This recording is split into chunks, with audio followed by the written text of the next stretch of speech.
Nós, nesse final de semana, somos convidados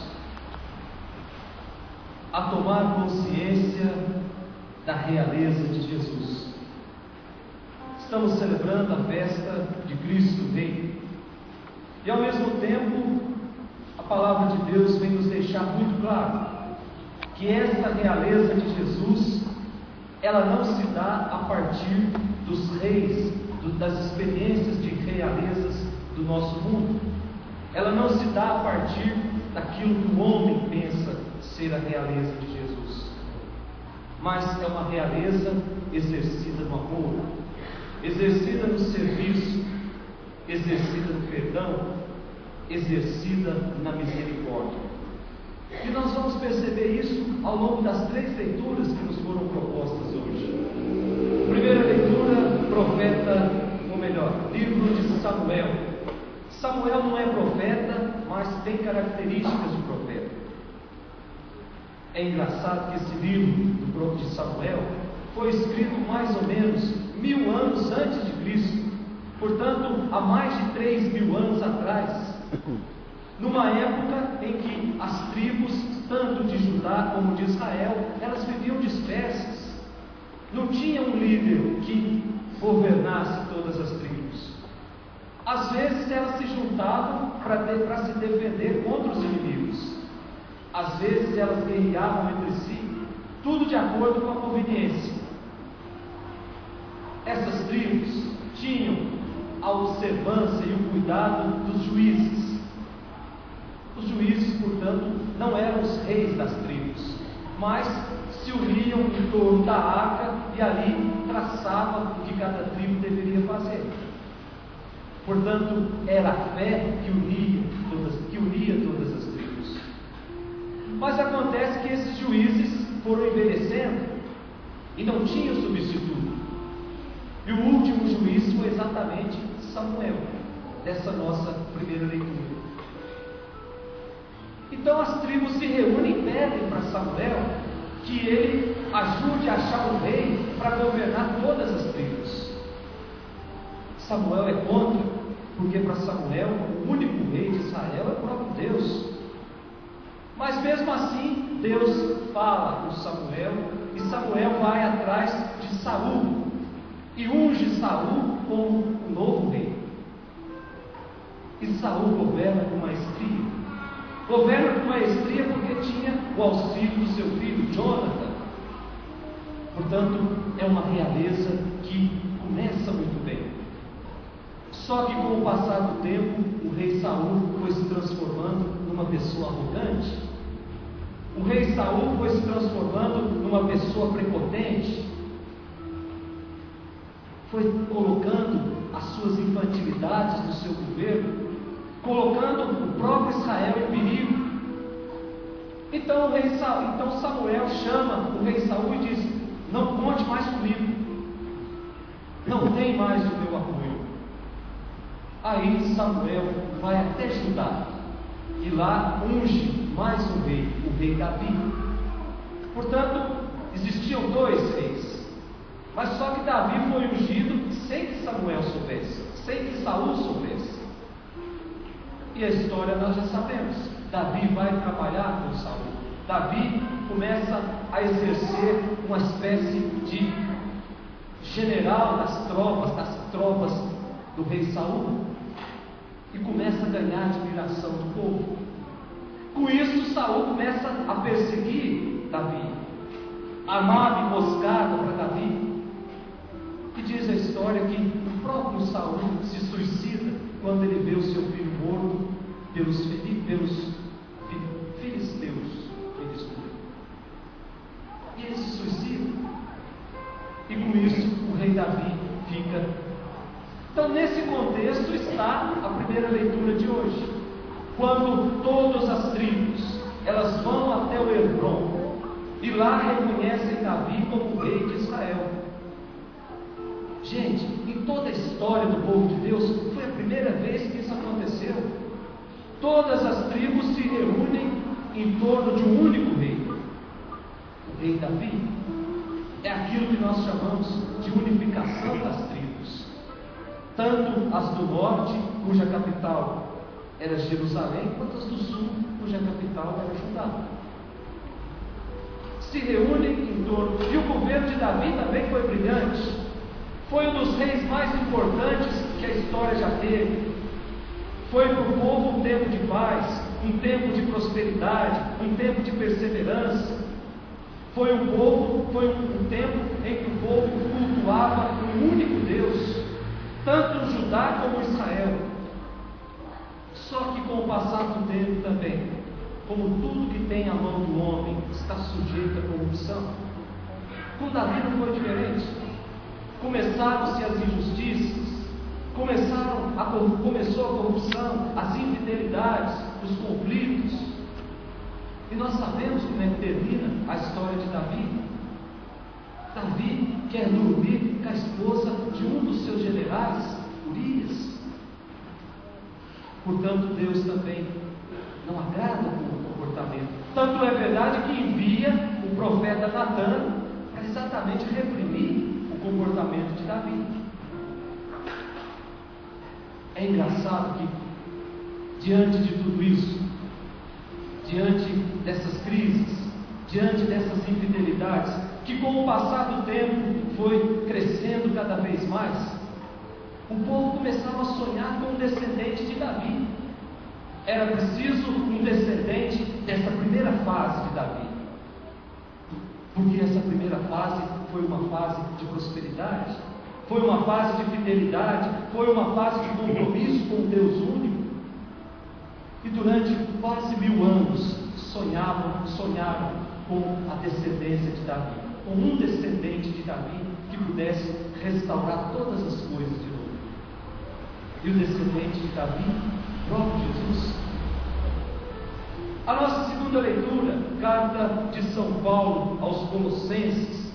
São Paulo escreve para a comunidade de Colossos no ano 80 da nossa época.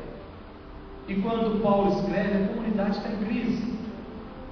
E ela está em crise por quê?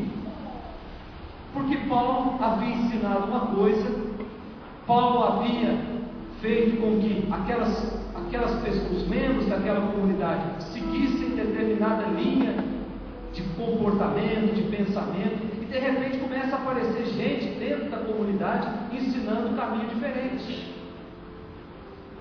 Ensinando que para seguir Jesus Cristo, para ser fiel a Jesus Cristo, precisava de completar com algumas coisas da lei judaica. Então Paulo vem dizer ao longo de toda a carta: gente, Cristo é suficiente na nossa vida, não precisa mais nada, basta configurar a nossa vida, a vida de Cristo. Eu não preciso ficar completando com outras coisas. E Paulo tinha muita razão quando disse isso. Por não se encherem totalmente de Cristo, aquela comunidade permitiu que nascesse ali dentro aquilo que nós chamamos de gnosticismo, movimento gnóstico. Por não se encherem totalmente de Cristo, permitiram que o helenismo entrasse dentro das comunidades, se encantaram com o brilhantismo da cultura grega, e foram aos poucos deixando seus valores, deixando a sua cultura, deixando a fidelidade ao próprio Deus. E isso acontece muitas vezes no nosso meio, gente. Se nós pararmos para pensar e lermos com seriedade essa carta aos Colossenses, nós vamos perceber que acontece muito no nosso meio hoje. Quando a gente não se enche totalmente de Cristo, a gente permite que certas coisas entrem dentro da nossa casa. Quando a gente não permite, quando a gente não se enche totalmente de Cristo, a gente permite que o Espiritismo entre dentro da nossa casa.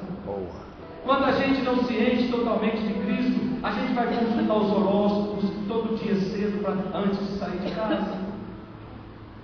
Quando a gente não se enche de Cristo, a gente vai lá no centro tomar passe. Ou a gente se enche de Cristo, ou a lacuna fica aberta para outras coisas se encherem, gente. Nós não podemos ficar com um pé em cada canoa. Os 2 pés precisam estar firmes nesta barca de Pedro. Quando a gente começa com o pé em cada canoa, vai chegar uma hora que vai um barco para cada lado e nós vamos cair num abismo, numa depressão, não vamos ter onde segurar. Por isso é preciso ter muito claro isso. Cristo basta na nossa vida. E quando a gente configura a nossa vida, a vida de Cristo, as nossas práticas, as nossas palavras, elas são as práticas e as palavras de Cristo. Esse Cristo, cuja festa estamos celebrando hoje. Meus irmãos, o que vai nos garantir o céu não vai ser o cálculo de quantas igrejas nós passamos ao longo de toda a nossa vida. Não vai ser o cálculo de quantas eucaristias eu comunguei ao longo de toda a minha vida. Não vai ser cálculo de quantos passes eu recebi lá no centro espírita. Não vai ser isso não, gente. O que vai nos garantir a salvação é a firmeza com que eu permito que Cristo more dentro do meu coração. Eu preciso tomar posse dessa certeza. Cristo precisa ocupar toda a minha vida. Senão vai ficar sempre uma lacuna em que outras coisas serão preenchidas. E por fim, o nosso evangelho de hoje, Lucas vem nos apresentar a realização da promessa. Jesus é o Messias. Jesus é o Rei enviado por Deus, que veio para tornar realidade o velho sonho do povo de Deus. Veio para apresentar aos homens a proposta do seu reinado. Só que esse reino que Jesus propõe não vai ser construído à força, não vai ser construído pela violência, não vai ser imposto a cada um de nós, mas é um reino que tem as suas raízes no amor, é um reino que tem as suas raízes no perdão, é um reino que tem as suas raízes na vida. Portanto, celebrar a festa de Cristo Rei não é celebrar a festa de um Deus forte, não é celebrar a festa de um Deus dominador, não é celebrar a festa de um Deus que se impõe, de um Deus que nos assusta. Celebrar a festa de Cristo Rei é sim celebrar a festa de um Deus que serve, celebrar a festa de um Deus que acolhe, de um Deus que reina, mas reina nos corações com a força desarmadora do amor. Esse é o sentido da nossa festa de hoje. O trono desse rei que nós estamos celebrando hoje é a cruz, é de lá que ele reina. Nessa festa também nós somos convidados a repensar a nossa caminhada, a repensar a nossa existência, a repensar os nossos valores. Nós somos convidados a tudo isso. Nós somos convidados a olhar para esse rei, despojado de tudo, pregado numa cruz, a esse rei que aparentemente fracassou na sua missão, porque foi pregado numa cruz, morreu na morte mais injusta que se tem. Maldito o homem que é dependurado numa cruz, diz o livro do Eclesiástico. E esse homem dependurado nessa cruz é o nosso rei. É por ele que nós nos reunimos todas as semanas. É por ele que nós semeamos o reino de Deus. É por ele que nós investimos e gastamos as nossas vidas. Nós deveríamos ter vergonha, gente, quando a nossa motivação para seguir esse rei, ela se dá atrás de honras, ela se dá atrás de glórias, ela se dá atrás de aplausos, atrás de títulos, atrás de espetáculos. Isso é ridículo, gente. Diante de um rei que dá a vida por amor, perceber que ainda tem gente que vai atrás dele, atrás de grandeza, atrás de poder, atrás de alimentar rivalidades. É ridículo perceber que tem gente que vai atrás desse rei para transformar a vida dos outros no inferno, para magoar os outros. Certamente essas pessoas ainda não compreenderam o sentido desse reino. É por isso que nós estamos necessitados dessa graça de Deus e precisamos pedir com insistência que a nossa caminhada atrás desse reino não é uma caminhada atrás de aplausos, mas é uma caminhada de despojamento. Eu devo me consumir para seguir esse reino.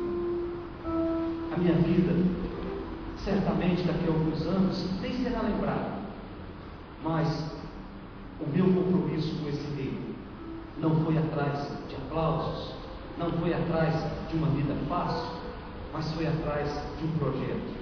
O projeto de fazer com que Cristo se torne conhecido em todos os corações.